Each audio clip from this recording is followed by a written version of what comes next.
Bueno, hemos leído un texto en Isaías 14, del 12 al 20, y supongo que ya os habéis imaginado de qué voy a hablar, ¿no? ¿De qué voy a hablar?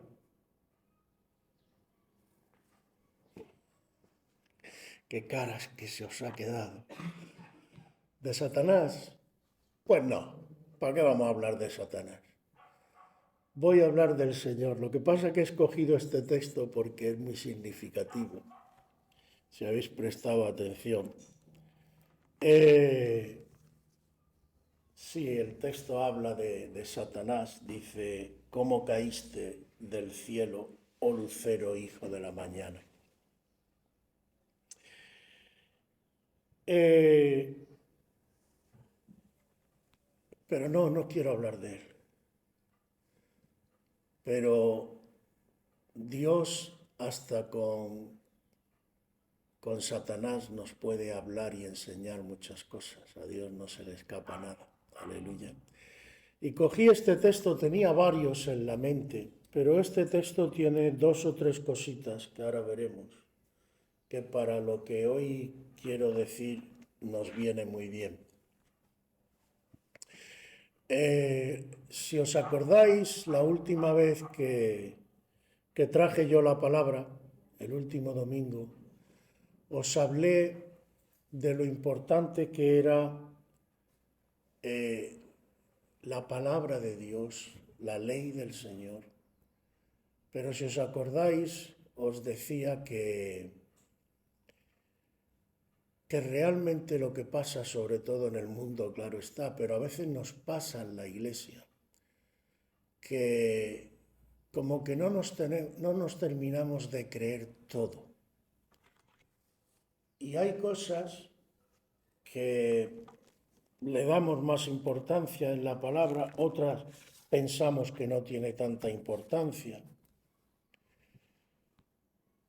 Y quizás no somos conscientes de que muchas veces cosas que nos pasan, o por qué quizás la iglesia no avanza más, es porque, como le decía el apóstol Pablo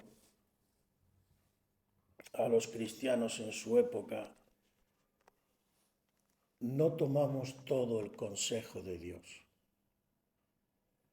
Incluso a veces, como muchas veces os he dicho, es curioso, pero me viene más veces a consultar gente para ver, bueno, si yo hago esto, no es pecado, ¿no? O si tengo esto, es decir, parece que estuviéramos más interesados en ver qué podemos hacer sin que Dios nos inculpe de nada, a, por ejemplo, venir y decir, pastor, ¿cómo puedo hacer para agradar más a Dios? ¿Cómo puedo cumplir mejor su voluntad? Y lo triste de lo que hoy quiero hablar es que, porque no voy a repetir la predicación que ya hicimos en aquel domingo, pero en definitiva decíamos que tristemente mucha gente no cree que sea importante cumplir toda la palabra de Dios. Algunas cosas hoy, de hecho, no sé, la gente, por ejemplo, se casa, se divorcia como el que se toma un café en la esquina. La gente, yo qué sé, se tratan unos a otros de aquella manera, a veces hasta en la iglesia. Multitud de cosas. Y luego decimos, Señor, ¿por qué la cosa no avanza más? Incluso, ¿por qué avanzan las tinieblas? Y en el fondo es muy sencillo. Eh, es inútil ir contra la ley de Dios. Ese es el problema. Pero lo intentamos una y otra vez. No se nos termina de meter en la cabeza que con Dios no hay quien pueda. Y no solamente que no hay quien pueda. La ley del Señor, nos dice el Salmo 119, por ejemplo, hay varios, pero es perfecta. Cambia el alma, cambia el corazón. También el Salmo 119 nos dice, la suma de tu palabra es la verdad, no una parte solo, sino toda la revelación de Dios es verdad. Entonces, es un gran error pensar que por cumplir una parte, ¿por qué surgen tantas denominaciones, tantos grupos, tantas historias? Yo creo que esa es una de las pruebas que Dios tiene cuando nos juzgue contra todos nosotros más importante.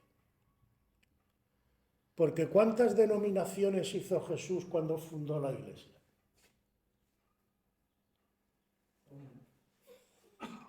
Una. Las denominaciones, ¿de dónde vienen?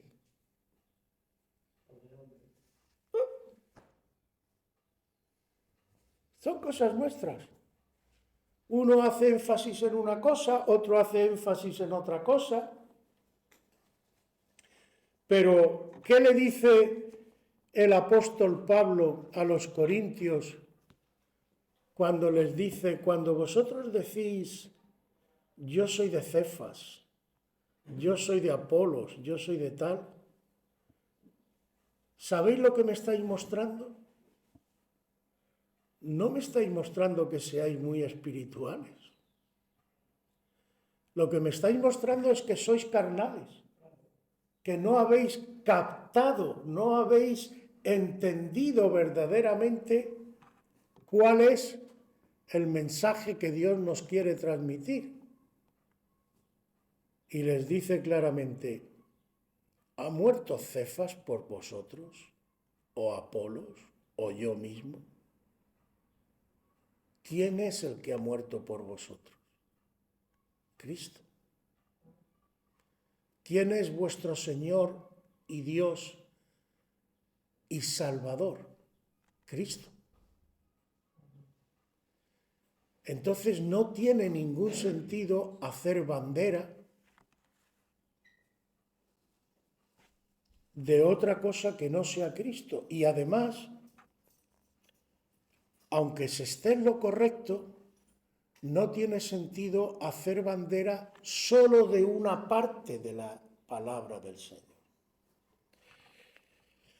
Pero bueno, esto es un cuadro general, no quiero repetir tampoco lo que dije la última vez. Os he dicho que el tema es que es inútil. Pero entonces diremos, bueno, ¿y por qué el Señor permite incluso ciertas cosas, entre otras? ¿Y por qué no se toman medidas o no nos hace ver? Porque esa es otra, de alguna manera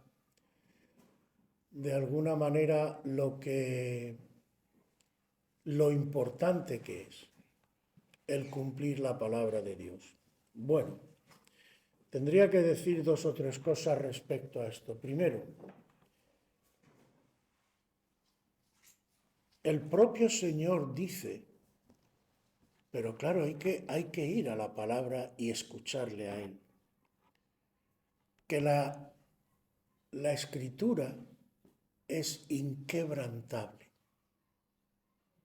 Es decir, forma un todo armónico y, como dice el Señor, el cielo y la tierra, pero mis palabras no van a pasar. O como diríamos en castellano, mis palabras no van a caer en saco roto. Van a tener un cumplimiento. Pero somos nosotros los que parece que no nos damos cuenta de la importancia de esto y de que por mucho que queramos, no vamos a poder salirnos con la nuestra.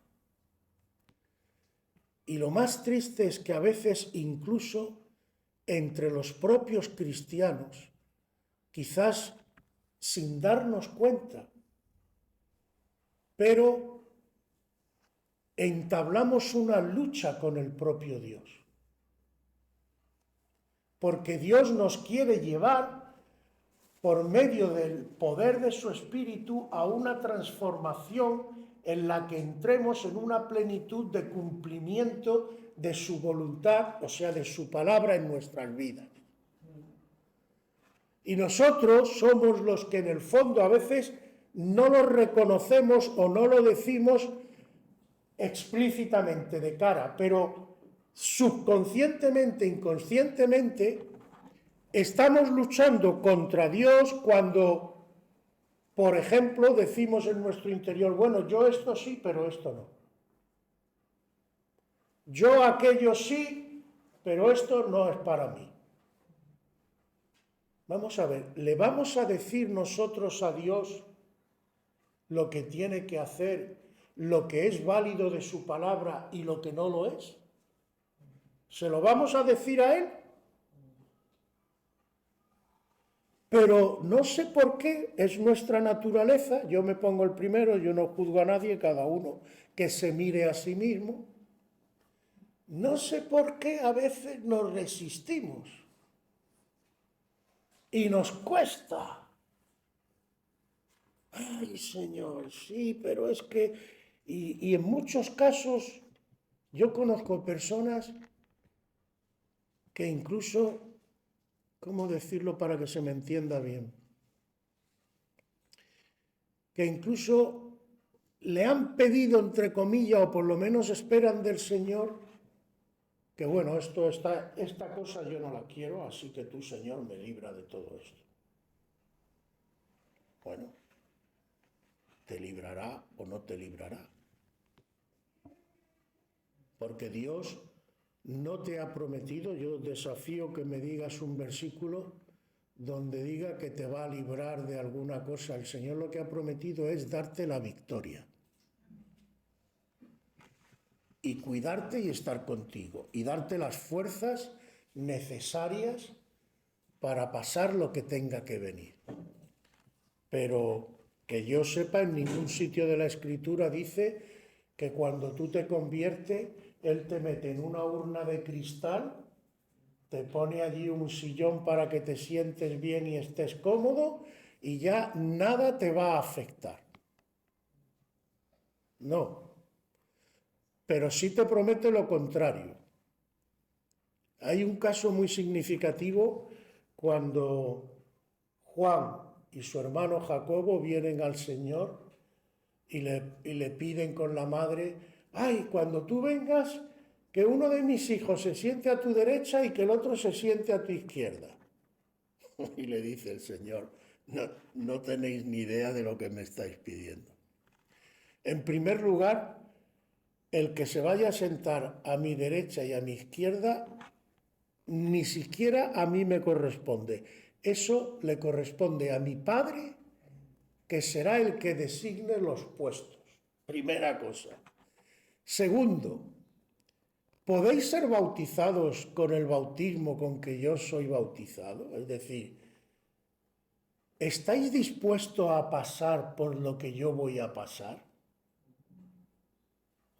Sí, podemos, encima la soberbia el orgullo de los hombres.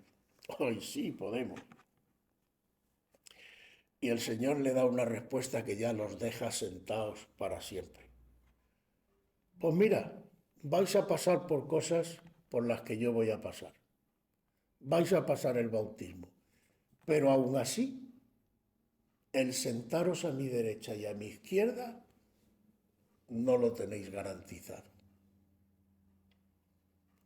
Es decir, el Señor lo que te dice claramente es que en este mundo, y además tiene toda su lógica, tú vas a chocar contra el mundo y el mundo va a chocar contra ti. Porque la naturaleza de lo que hay en el mundo es completamente opuesta. No. El Señor dice, Satanás nada tiene en mí. O sea, la naturaleza de Satanás y la naturaleza de Cristo son como el blanco y el negro, el día y la noche, como cualquier cosa que son contradictorias totalmente. Satanás es maldad, ahora entraremos en detalle, y el Señor es bondad y luz. Son dos naturalezas opuestas. Entonces,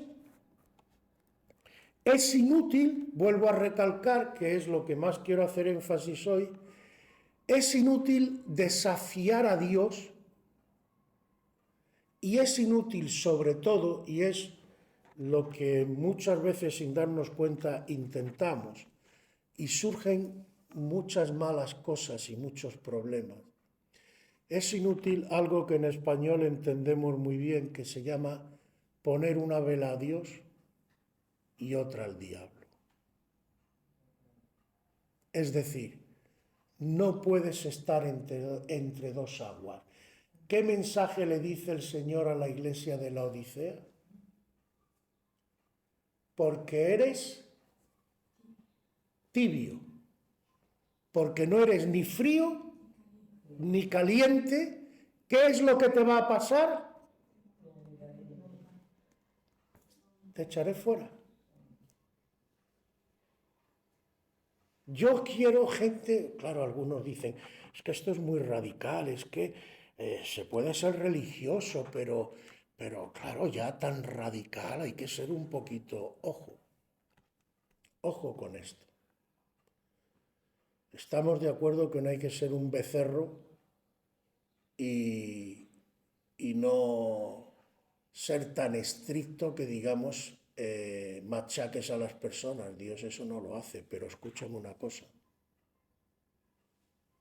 Lo que no puedes tocar es ni un ápice de la palabra de Dios. Los fundamentos son para siempre.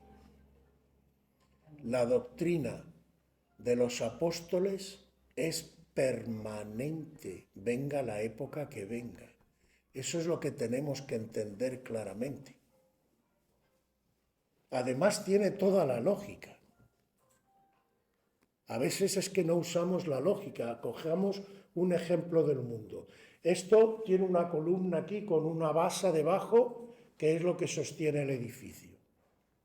¿Qué ocurre si tú llegas y dices, pues esta columna no me gusta y me está estorbando incluso la estética y yo no creo que esta columna sea importante, y la quitas? ¿Qué te va a pasar? Se te va a caer todo el edificio, ¿verdad? ¿Y tú no ves que hoy está pasando algo de eso? Tú piensas en cómo está el patio. ¿Por qué está la sociedad como está? Y alguno cree incluso, ya nos hemos librado de este Dios tan pesado, tan estricto, los cristianos, los religiosos, que todo es no hagas, no digas, no tal. Primero, no tienen ni puñetera idea de lo que es el verdadero cristianismo. Como le dijo una vez uno que le preguntó a un siervo de Dios, es que los cristianos sois muy estrictos, no podéis fumar, no podéis beber, no podéis... Y el siervo de Dios le dice, ¿quién te ha dicho eso? ¿Quién te ha dicho a ti que yo no puedo fumar? ¿Quién me lo impide? Ya, pero no lo haces. Claro, porque no quiero. ¿Puedes tú dejar de fumar? Amigo, cuando estás enganchado, pero eso no lo vemos. Pensamos que somos libres porque nos permitimos ciertas cosas, pero hay ciertas cosas de las que no eres capaz de librarte, te tienen atado. Y hasta que no lo ves, tú te crees encima que eres libre. A mí me dijeron una vez que tú eres todos los domingos a la iglesia, todos los domingos, estás ya, eso ya es, ¿cómo dicen? Obsesión.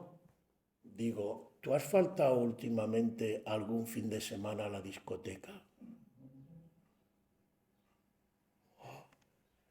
¿Y eso no es obsesión? Si yo voy todos los domingos a la iglesia, estoy obsesionado. Pero si tú vas todos los fines de semana de marcha, es que eso es divertirse. Pues yo me divierto con Cristo. ¿Dónde está el problema? Pero claro, en estas cosas no solemos meditar. Pero lo intentamos una y otra vez.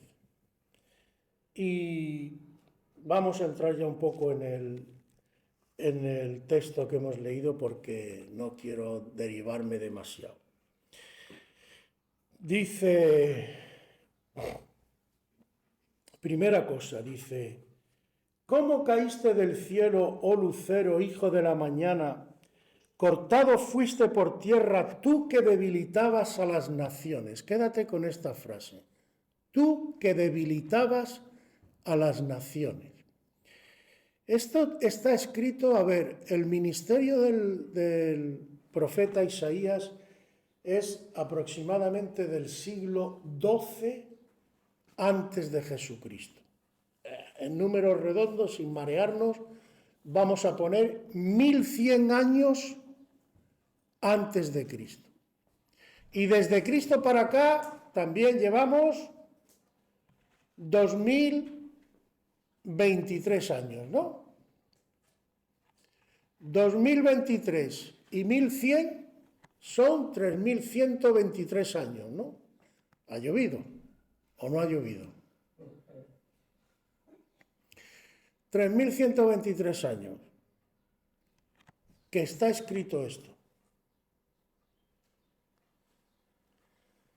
¿Qué está pasando hoy? Y los que estéis un poco al loro de las noticias, ¿qué está pasando con las naciones hoy? ¿Se están debilitando o no se están debilitando? ¿Habéis oído hablar incluso del globalismo y todo esto? ¿Cuál es la idea que se tiene en mente? Hacer un gobierno mundial. ¿Te suena eso de algo? ¿Habla algo la Biblia de todo eso? Del anticristo. Escrito 3000 y pico de años antes. ¿Cómo sabía el Señor lo que iba a pasar? Os he dicho antes que con el Señor no hay quien pueda. Es inútil luchar contra el Señor. Más bien teníamos que tomar la actitud contraria. Señor, ayúdame y enséñame a vivir conforme a tu voluntad, conforme a tu palabra, porque eso me va a dar la victoria. ¿Cuál fue el problema del por qué Israel no entra en la tierra prometida 40 años antes de lo previsto? ¿Cuál fue el problema según la Biblia? Sí, pero se define en una... ¿Por qué desobedecen? ¿Qué les pasa? Cuando envían los espías y vuelven los espías, dicen, hoy es que hay gigantes, hay esto. Y el Señor dice, 10 pruebas les he puesto y no habéis creído mi palabra. No me habéis creído. Estáis mirando las circunstancias, Estáis mirando vuestras fuerzas, las fuerzas del enemigo, estáis mirando un montón de cosas, pero ¿quién me mira a mí?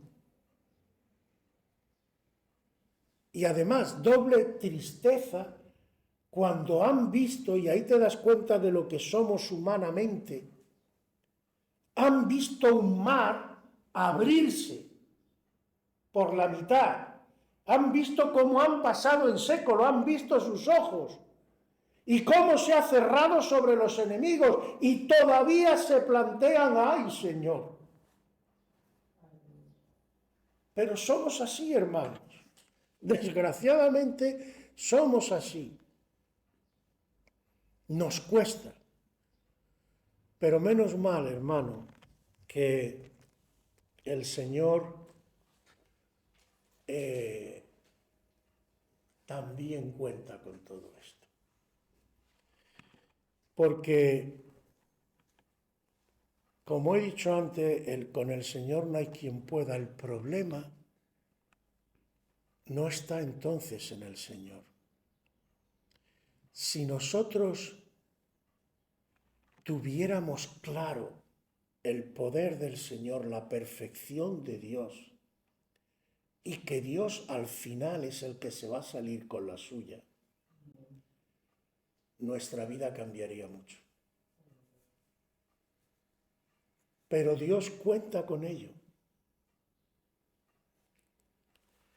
Además, yo te haría una pregunta. Es más, te he puesto el ejemplo de los israelitas y del éxodo de los 40 años. Voy a más, que también lo dije la otra vez. Cuando Dios le da la ley al pueblo de Israel y hace un pacto con ellos, ¿tú piensas que Dios no sabía que le iban a desobedecer? ¿A que sí? Entonces, ¿por qué le da la ley? ¿Por qué no hace otra cosa? Te lo aclara el apóstol Pablo en Romanos perfectamente. Te dice, es que Dios no nos dio la ley para salvarnos por la ley. Nos dio la ley porque tenía un propósito, precisamente porque nos conoce y sabe de qué pie cojeamos. Nosotros nos teníamos que dar cuenta de algo que no nos dábamos cuenta. ¿Y de qué nos teníamos que dar cuenta? De que por mucho que lo intentes, tú no puedes ser fiel al Señor. Necesitas algo. La ley te lleva a que tú te des cuenta de que necesitas algo más. Porque tu naturaleza está caída. ¿Y qué es lo que necesitas? A Jesús.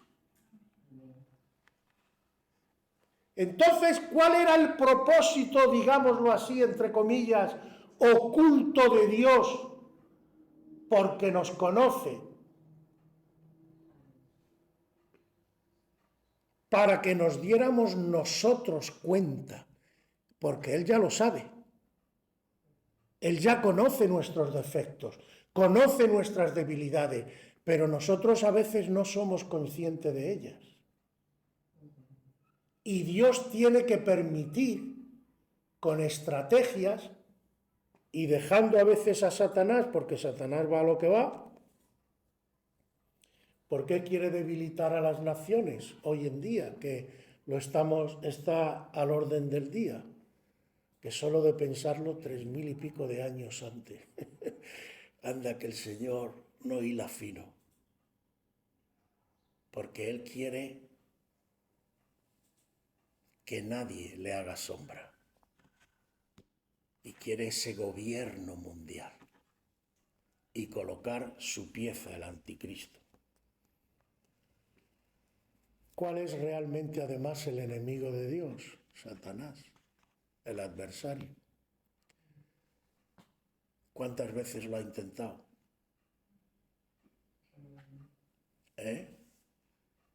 Pero ¿ha podido con él?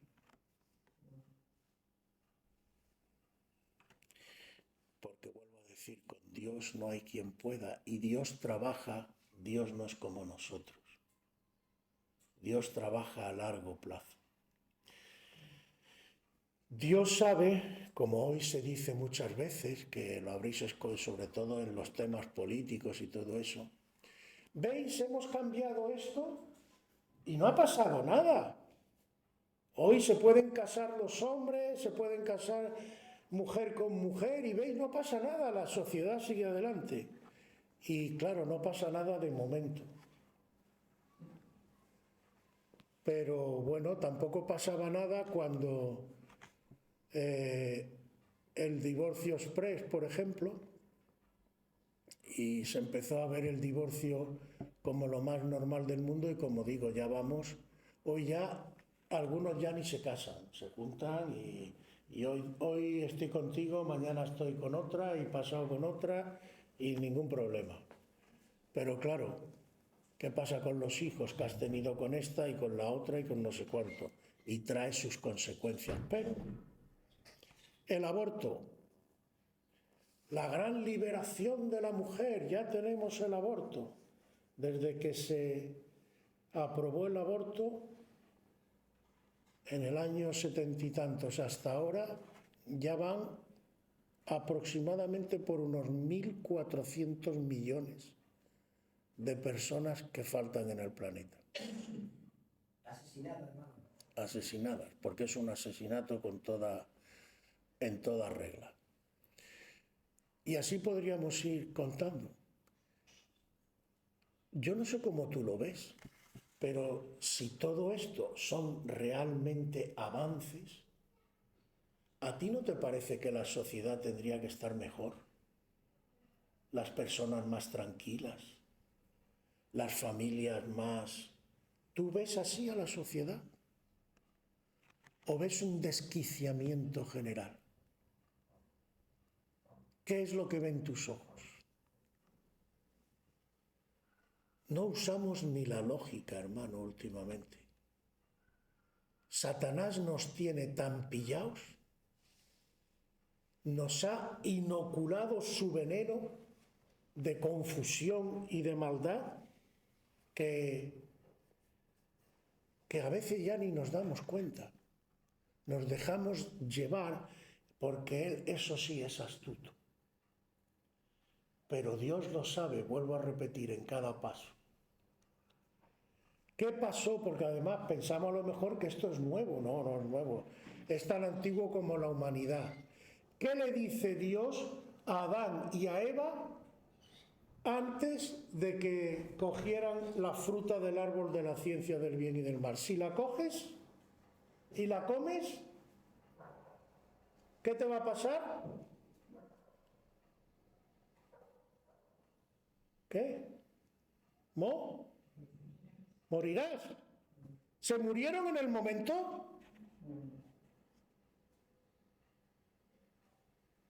Seguro que Satanás le dijo, ¿veis cómo es mentira todo lo que el Señor dice? No os habéis muerto. De golpe no. Pero el cáncer ya lo tienes dentro. Y tarde o temprano se manifestará. Eso es lo malo. Que hay cosas que a lo mejor no pasan en el momento, pero van a un final. Por eso la Biblia dice en otro sitio que está en acción el misterio de la iniquidad. El misterio de la iniquidad está operando, está obrando. ¿Por qué Dios lo permite y no lo corta de raíz? Porque Dios tiene un propósito. Y en parte ese propósito es que nosotros nos demos cuenta de ciertas cosas. Porque a veces no queremos aprender de verdad. Y buscamos excusas. Mirad ahí en esto, bueno, vamos a leer el otro versículo que me interesaba, que dice, y fijaos lo que le dice a Satanás, leéroslo luego todo, porque está muy interesante todo el contexto. Después de decirle, por ejemplo, que todos los reyes de las naciones yacen con honra, dice, pero tú echado eres de tu sepulcro como vástago abominable, como vestido de muertos pasados a espada, que descendieron al fondo de la sepultura como cuerpo muerto, hollado, pisado, pisoteado. Dice, no serás contado con ellos en la sepultura. Para ti, Satanás, no va a haber ninguna gloria. Nada. Vas a ser completamente apartado como algo abominable. ¿Y por qué? Si continúas leyendo, dice, porque tú destruiste tu tierra, mataste a tu pueblo. Hay una película para niños que a mí me llamó mucho la atención. Yo la vi con mis hijos cuando eran pequeñitos. Y al principio yo, la verdad, reconozco, digo, esta no sé qué película no, pero luego me hizo pensar mucho. No sé si habéis visto una peliculilla que se llama El Rey León. El Rey León, aunque incluso he escuchado cosas de que y es verdad, porque también hay que ser claro, el fetiche este, ¿cómo se llama? El hechicero y no sé cuánto, y bueno, bien, de acuerdo. A lo mejor, y por eso me interesa sacarlo también, a lo mejor Satanás llevaba otras intenciones con esa película, pero yo creo que el Señor, en este caso, hizo algo importante. Si os acordáis de la película, el hermano del rey, que era, ¿cómo era? El Mufasa, eso, el Mufasa. Le hace allí una trampa total, que asesina al hermano para hacerse el rey. Y él se coloca de rey. Y claro, como era malo, pues ¿qué practicaba? No iba a practicar el bien, practicaba el mal. Entonces, la película, porque bueno, vuelvo a decir, por otras cosas, no es una película cristiana como tal, habla del equilibrio, el ciclo de la vida. ¿Vale? Bueno, tomemos el ciclo de la vida, de momento está bien. Entra y ¿qué ocurre? Que el ciclo de la vida, en todo caso, nosotros que tenemos claras las cosas, ¿quién lo ha establecido? ¿Quién ha puesto el equilibrio en toda la naturaleza? Dios. Y el mal, como siempre, cree que puede jugar con las cosas de Dios. Entonces él entra, él es el rey, a todo el mundo le tiene que servir, no tiene consideración por los que están debajo, los tiene esclavizados, los maltrata solo para que les sirvan a él. ¿Cuál es el resultado? Pues hay una escena que a mí me resulta muy interesante, que va con el Pumba y el Timón y Pumba, cuando vuelve del exilio para recuperar el reino. Y llegan ahí a una colina y ve todo el reino, está hecho un desastre, aniquilado todo. No hay ni plantas. Y esa escena me tocó mucho, porque es como si te dijeran, este es el fruto del mal. Esto es lo que hace el mal. Me acordé de Hitler. Hitler, cuando entra en el poder, Alemania, vamos a levantar Alemania. Al principio, grandes desfiles, grandes no sé cuánto, grandes, todo grande, vamos a hacer el Tercer Reich, el imperio. ¿Cómo queda Alemania cuando termina la Segunda Guerra Mundial? Arrasada. Y los que estaban debajo de Hitler, liquidados.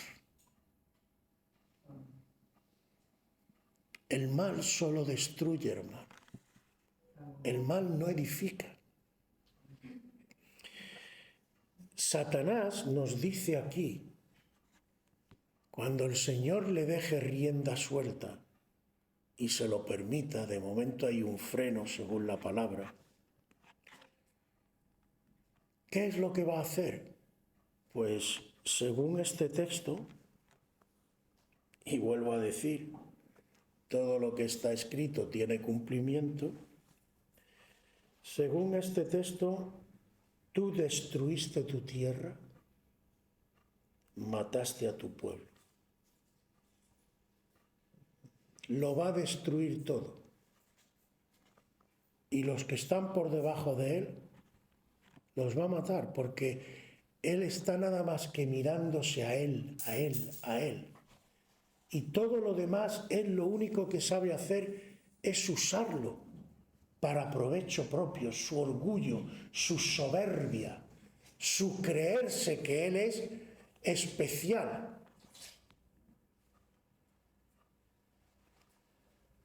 Totalmente diferente a Cristo. Ya os he dicho que son dos naturalezas opuestas. Porque ¿qué hizo Cristo? Y él sí que es especial. Porque él es Dios. ¿Qué hizo? Todo lo contrario de Satanás. Satanás coge la vida de los demás y las mata y los aniquila y los machaca, los tortura y hace para servirse él. Cristo derrama su vida para darnos vida a nosotros. Justo lo opuesto. Aleluya. Entonces, hermano y hermana, quiero animarte en el nombre del Señor, porque, vuelvo a decir, Dios ya sabe de antemano lo que Satanás va a hacer. Y por eso tiene un plan.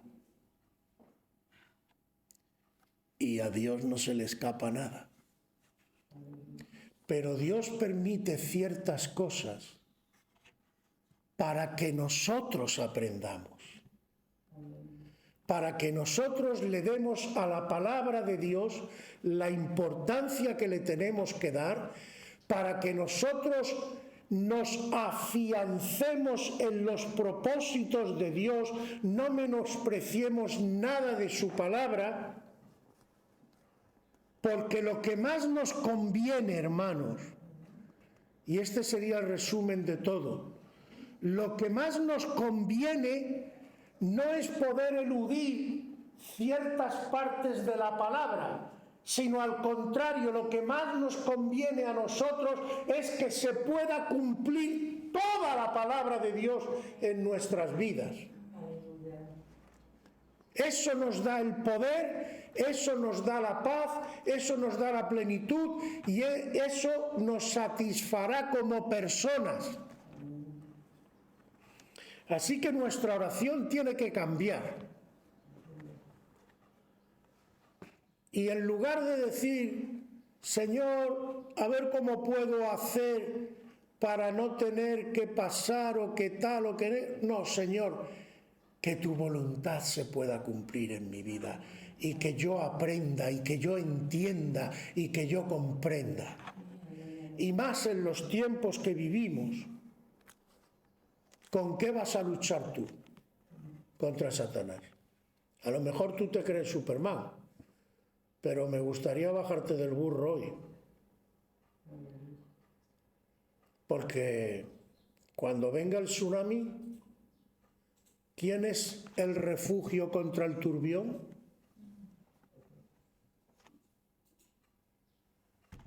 El Señor. ¿Quién es mi roca? Entonces, hermano, nuestra salvación, nuestra guía está en el Señor. pero además tienes que afianzarte en este pensamiento.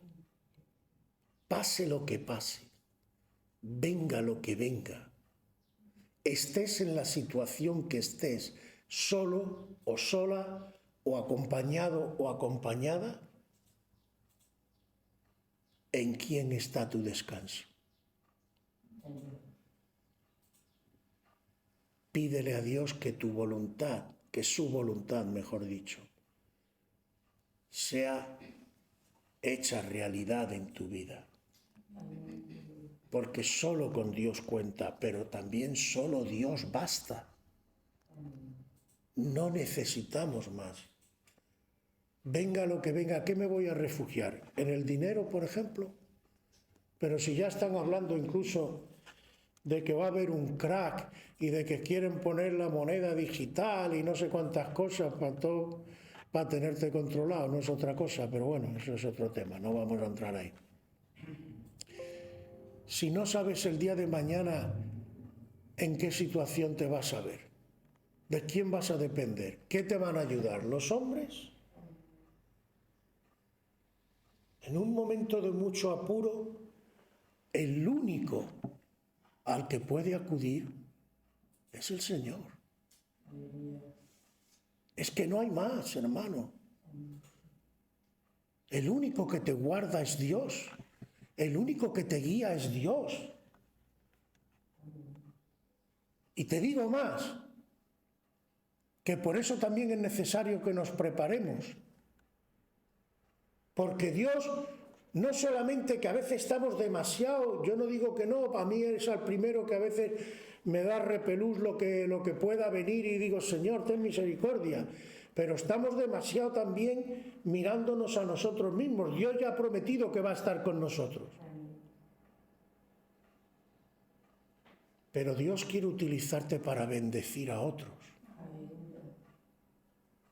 Hay muchos por ahí que no saben de qué va el tema y Dios te puede utilizar para que pongan su confianza en el Señor. Entonces, hermanos, más bien anímate. Anímate, Dios está contigo. Dios te librará de lo que te tenga que librar. Y vuelvo a decir, con Dios no hay quien pueda. Dios lo tiene todo previsto. Todo. No se le escapa nada. Este mundo no puede, sencillamente te lo digo así, a las claras. Este mundo no puede terminar de cualquier manera. No va a terminar de cualquier manera. Va a terminar como Dios quiere que termine. La pregunta no es cómo va a terminar. La pregunta es, ¿estaré yo ahí? ¿O estaré con el vástago abominable que será desechado? Yo quiero estar con Cristo. Aleluya.